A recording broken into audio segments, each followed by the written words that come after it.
हर हर महादेव। देवों के देव महादेव के चरण में प्रणाम करता हूँ। दुर्गा माँ के चरण में प्रणाम करता हूँ। सरस्वती माँ के चरण में प्रणाम करता हूँ। गणेश भगवान के चरण में प्रणाम करता हूँ। गुरु भाई गुरु बहनों के चरणों में प्रणाम करता हूँ। भाई गुरु बहन, कहानी एक बहुत ही अजीब और गरीब का है, जो कहानी सुनने मात्र से ही आपका बहुत कुछ इस कहानी में सीखने को मिलेगा। इसलिए कृपया कहानी को बीच में छोड़ने का गलती मत कीजिएगा, और अच्छा लगेगा तो मेरे चैनल को एक लाइक सब्सक्राइब शेयर जरूर कीजिएगा। देखिए, एक गांव में एक पति और पत्नी दोनों रहते थे। दोनों अपन कमाते थे, खाते थे और दोनों दारू पी के मस्त रहते थे।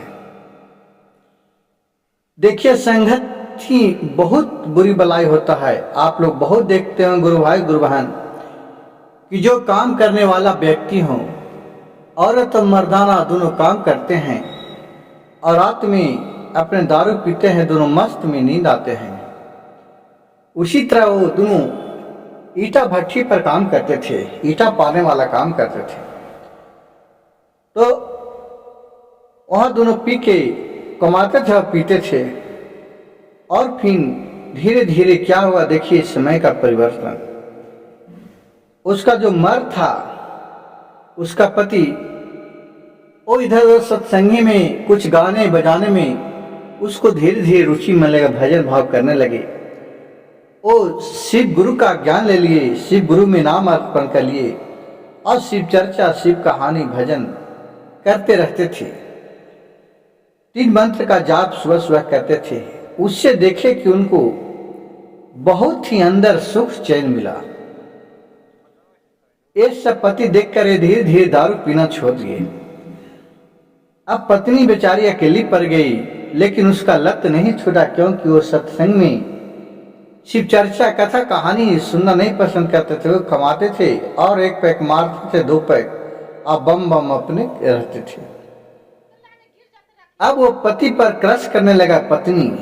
पत्नी बोली, ये जी आप क्या दिन रात भर भून भून करते हैं, सुबह उठते हैं, भन भनाते हैं, कहूँ भजन कीर्तन गाने चल जाता है, कहूँ होता रहता है, तो ये सब आपको नहीं करना है।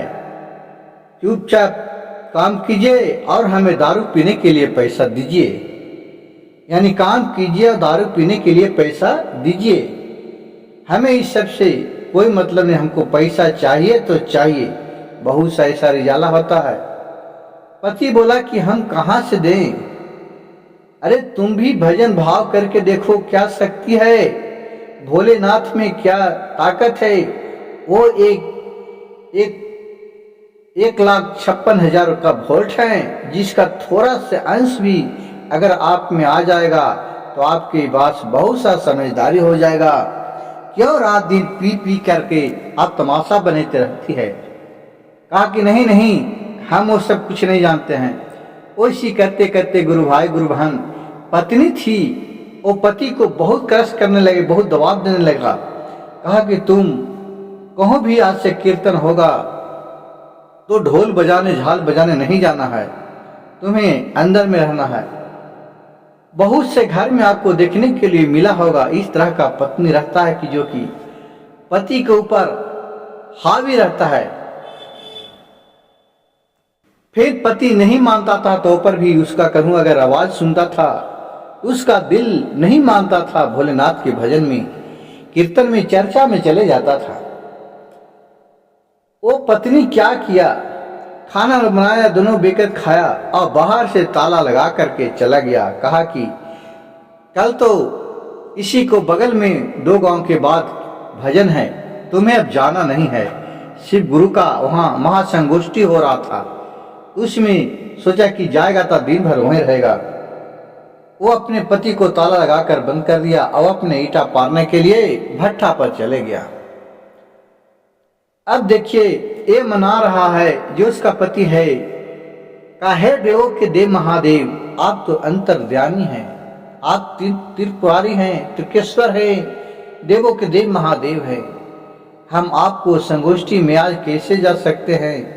देखिए, मेरे पत्नी ने ही मेरे घर में कैद करके रखा है। प्रभु आपका लीला गम अपार है, आप ही इस पर कुछ दया बरसाइए, आप कुछ कर सकते हैं।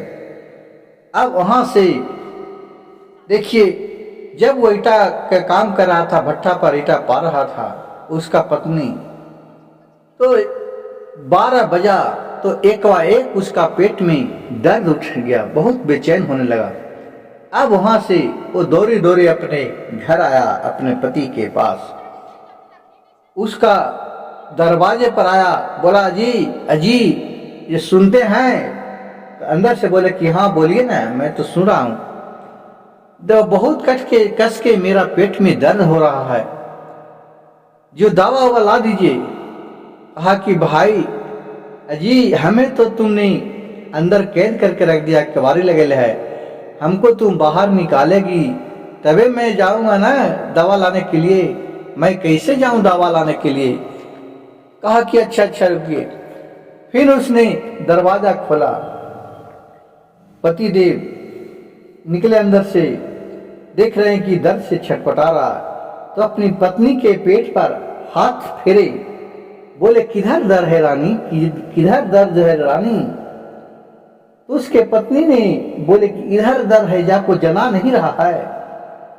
कहा कि हे महारानी, आप हमें क्लेम करती है कि तुम भजन भाव क्या करते हैं, पथला में क्या जी लिखा है कि भगवान के कहूँ तुम्हें दिखाई देता है, तो हमें तुम्हारे पेट को तो रहा हूं, कहूँ दर्द तो दिखाई नहीं दे रहा है कि दर्द कैसा है। कहा कि दर्द कहूँ दिखाई देता है। तो पति बोला कि देखो भगवान भी कहूँ दिखाई नहीं देता है, भगवान तो भक्त के बस में है। भगवान सदैव ध्यान लगाइए, आराधना कीजिए नहीं, तो आपके सन्मुख उनका सदैव आपको आशीर्वाद देते हैं, आपको मन चाहा फल पाते हैं। आपको आकर आदमी ने नहीं बताएंगे, आप में एहसास होगा। जिस तरह बिजली को कोई नहीं देखा है, जिस तरह 11,000 करंट प्रवेश करता रहता है तार में, तो नहीं लगता है कि इसमें प्रवेश कर रहा है कि नहीं है। जब तक उसमें बल्ब नहीं जलाइएगा, उसी तरह जब तक आप भगवान के समीप नहीं जाइएगा, इनकी आराधना नहीं कीजिएगा, तो इनका जो महत्व है उनके आपको नहीं मालूम होगा। फिर औरत कहा जीवा कि बहुत आप बकवास करें, हमको कुछ दल दीजिए, दवा दीजिए। कहे कि ठीक है। उन्होंने जो कंगन पहले था, वो कंगन को एक गिलास में डुबाया, अब भोलेनाथ के नाम लिए, कहे हे प्रभु, हे भोलेनाथ, आप हमारे गुरु हैं, हम आपका शिष्य हूं, दया कीजिए प्रभु, दया कीजिए। ऐसा 3 बार मंत्र बोल करके और उस जल को वो अपने पत्नी को ले जाकर के पिलाया।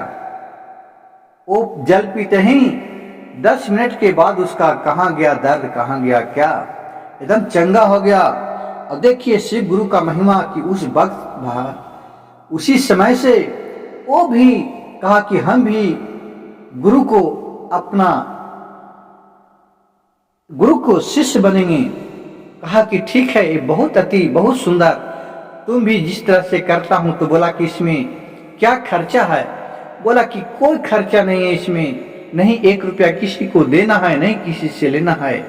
सदैव आप देवों को देव महादेव को गुरु मानो, उनके चरण में जा, उनके ध्यान करो, पूजन करो।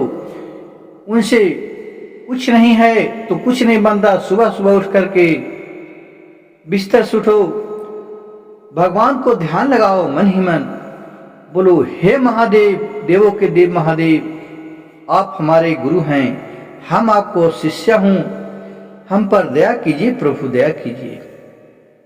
और वो सही वो भी उसकी पत्नी करने लगी और वो भी शिवमय हो गई और दोनों के जीवन हंसी खुशी बीतने लगा। जहां भी शिव चर्चा होते थे गुरु भाई गुरु बहन, वहां भी वो दोनों नर अपने पति और पत्नी जाते थे, क्योंकि भगवान से आप जिस आस्था से मांगिएगा भगवान आपको पूरा करते हैं, लेकिन उतना आपको उनके पास लगाव होना चाहिए। नहीं तो यहाँ भगवान को बोल रहे हैं हरे राम हरे कृष्ण हरे कृष्ण, और बगल में जूता रखा है तो उस पर ध्यान लगे कि किसका जूता अच्छा है। आए हैं कुछ कथा कहानी भजन करने के लिए तो किसका चप्पल अच्छा है उसी को लेके चल जाते हैं, अपना पुराना वाला चप्पल छोड़ देते हैं। तो उसी तरह भगवान भी तुझे छोड़ देगा।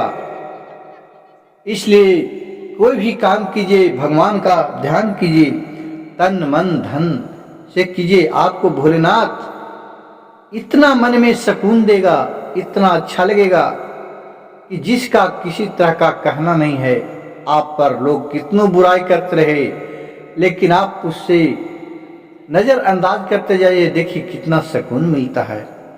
गुरु भाई गुरु बहन, मेरी कथा कहानी अच्छा लगे तो कृपया मेरे चैनल को एक लाइक सब्सक्राइब शेयर जरूर कीजिएगा और कथा भजन को अंत तक सुनिएगा। हर भजन कथा कहानी में आपको कुछ न कुछ सीखने को मिलेगा। हर हर महादेव, घर घर महादेव।